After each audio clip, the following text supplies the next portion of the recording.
சில பேர் இருக்கிறாங்க, சர்ச்சுக்குள்ள வந்தா நல்ல பிள்ளை, வெளியில போனா எப்படி இருக்கலாம், அது கிடையாது. இயேசு கிறிஸ்துவ உண்மையா ஏற்றுக்கொண்ட ஒருத்தனுடைய வாழ்க்கை எப்படி இருக்கும்? 24 மணி நேரமும் 7 நாளும் கடவுளுக்கு பயந்து நடப்பான். இன்றைக்கு இருக்கிற தெய்வ பயங்கிறது எப்படின்னா, கோயிலுக்கு போனா தெய்வ பயம், வெளியே வந்துட்டா மனுஷன் இஷ்டத்துக்கு இங்கிலீஷ்லாம் பேசுவான், கெட்ட வார்த்தை. நம்முடைய வாழ்க்கை அப்படி இருக்கக்கூடாது. கோயிலுக்கு போன உடனே பக்தி, வெளியில வந்த உடனே இஷ்டத்துக்கு நடக்கிறது அப்படி இல்லை. நம்ம சர்ச்சில் இருக்கிறது போலயே வெளியிலையும் இருந்துட்டோம்னா எப்படி சூப்பரா இருக்கும். யோசித்து பாருங்க. சர்ச்சில் இருக்கிறோம், பார்த்தா இந்த பூனையும் பால் குடிக்குமாங்கிற மாதிரி உட்கார்ந்து இருப்போம். ஒன்றும் தெரியாத பான் பேபி போல, பிறந்த குழந்தை போல இருப்போம்.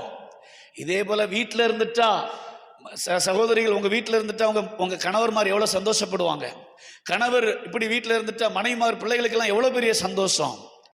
இயேசுவை ஏற்றுக்கொண்டவருடைய வாழ்க்கை ஏதோ அந்த குறிப்பிட்ட நேரத்துக்கு அந்த குறிப்பிட்ட இடத்துல அப்படி இல்லை, எல்லா நேரமும் கர்த்தருக்கு பயந்து நடக்கிற ஒரு வாழ்க்கை ஆண்டவருடைய பிள்ளைகளுக்கு இருக்க வேண்டும். ஆமென். அதுதான் உண்மை. இன்றைக்கு சிசிடிவி கேமராக்கு பயப்படுறாங்க, நீங்கள் கண்காணிக்கப்படுகிறீர்கள் பயப்படுறான். சிசிடிவி கேமராக்கு பயப்படுறான், தெய்வத்துக்கு பயப்பட மாட்டேங்கிறான். தெய்வத்துக்கு பயப்படுற பயம் போச்சு. இன்றைக்கு பிள்ளைகளுக்கு, பெற்றோர்களுக்கு பயப்படுகிற பயம் போச்சு. ஒருத்தர் சொன்னார், ஒரு வயது முதிர்ந்த ஒருவர், தம்பி எங்க நாட்கள்ல வியாதிகள் குறைவு. ஏன்னு கேட்டேன். அன்னைக்கு எங்களுக்கெல்லாம் தெய்வ பயம் இருந்துச்சு, வியாதி குறைவு. இன்னைக்கு கண்டுபிடிப்புகள், மருந்து மாத்திரை, மருத்துவர்கள், டெக்னாலஜி, தெய்வத்துக்கு பயப்படுற பயம் குறைவு.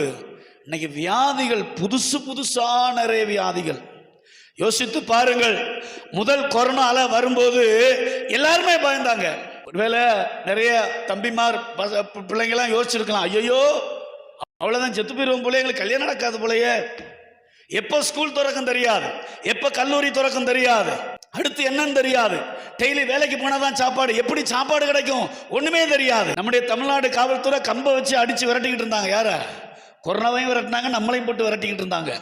நான் பைக் எடுத்துட்டு போனேன், பைக்கில் பெயிண்ட் அடிச்சோட வந்தாங்க. கொரோனால எவ்வளவு பயம் இருந்துச்சுங்க நமக்கு. ரெண்டாவது கொரோனா பழகிட்டோம்.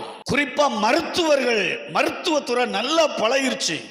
டாக்டர்லாம் பேசியிருப்பாங்க, கொரோனா எவ்வளவு பெரிய அழகான கொளுத்த வியாதி வந்துச்சு, சம்பாதிக்க முடியாம போச்சேடா, இந்த ரெண்டாவது கொரோனா அலர்ட் ஆயிரம்டான்னு சொல்லிட்டு அவங்களுக்குள்ள நிறைய மேகசின், நிறைய உலகளாவிய ஒரு நெட்வொர்க் இருக்கும், எல்லாம் வச்சு ரெண்டாவது கொரோனாவில் மருத்துவத்துறை செழித்தது.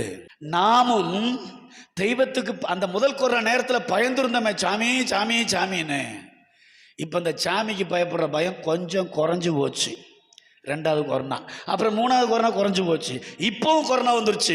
கேரளா சுகாதாரத்துறையில நம்பர் 1, நம்பர் 2 தமிழ்நாடு. சுகாதாரத்துறை நம்பர் 1 இருக்கிற அந்த மாநிலத்தில் 5 பேர் கொரோனா வியாதினால இப்ப இறந்திருக்கிறாங்க. இந்த ஒரு 3 வாரத்துக்குள்ள இறந்து போயிருக்கிறாங்க. தமிழ்நாட்டில் அதே போல இந்தியா முழுக்க கிட்டத்தட்ட 5000 பேருக்கு மேல கொரோனா உறுதி செய்யப்பட்டிருக்கிறது. யாராவது பயப்படுறோமா? இருக்கவே இருக்கு மாஸ்க், இருக்கவே இருக்கு தடுப்பூசி, அதெல்லாம் சத்தான ஆகாரம் எதுன்னு எனக்கு தெரியும் அப்படின்னு நமக்கு இனி கொரோனா வந்தால் பயப்பட போகிறதே கிடையாது. அப்படிதானே? யாரா பயப்படுவீங்களா? பயப்பட மாட்டோம். நமக்கு இருக்கிறாங்க டாக்டர், எல்லா வைத்தியமும் ரெடியாக இருக்கு, பைசா மட்டும்தான் நம்ம ரெடி பண்ணிக்கிறணும். அப்போ என்ன செய்யறது? தெய்வ பயங்கிறது ஆபத்து வந்த உடனே பயந்துட்டு தெய்வமே சாமி அப்படின்னு உக்கி போடுறது கிடையாது தெய்வ பயம்.